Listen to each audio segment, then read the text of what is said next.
என் ஜீவன் என்னை விட்டு போகும் முன்பு உனக்காக நான் சொன்ன வார்த்தைகள், நீ செய்யும் பாவம் இன்னதென்று அறியாமல் செய்து கொண்டிருக்கிறாய்.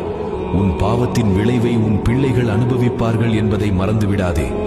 எவன் ஒருவன் தன் வாழ்க்கையில் அனைத்திலும் தேவனுக்கு பயந்து நடக்கிறானோ அவன் என்னுடன் ராஜ்யத்தில் இருப்பான். காண்கிற உன் பெற்றோர்களின் மீது அன்பை காட்டாமல் காணாத என் மீது உன் அன்பை காட்டுவாயோ? உன் வாழ்வில் செழித்திருக்க வேண்டும் எனில் உன் தாய் மற்றும் தந்தையை என்றும் கனம் பண்ணுவாயாக. ஏன் தேவனே என்னை கைவிட்டீர் என்று நீ சொல்லும் வேளையில் உன்னை சுமக்கவே இருக்கும் உன் தகப்பனை என்றும் மறந்து விடாதே. பாவத்திலும் மிக கொடுமையானது துணிகர பாவமே. அதை நீ செய்யும் ஒவ்வொரு வேளையும் எனக்கு கசப்பான காடியை நீயே மீண்டும் கொடுக்கிறாய் என்பதை எப்பொழுதுமே மறந்துவிடாதே.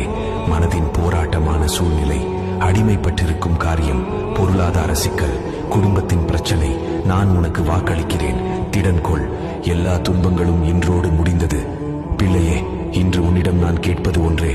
உன் முழு மனதையும் உன் முழு ஆத்துமாவையும் என்னிடம் ஒப்புவித்து இரவும் பகலும் வேதத்தில் பிரியமாயிருந்து ஜெபத்தில் உறுதியாயிருக்கிற மனுஷன் பாக்கியவான்.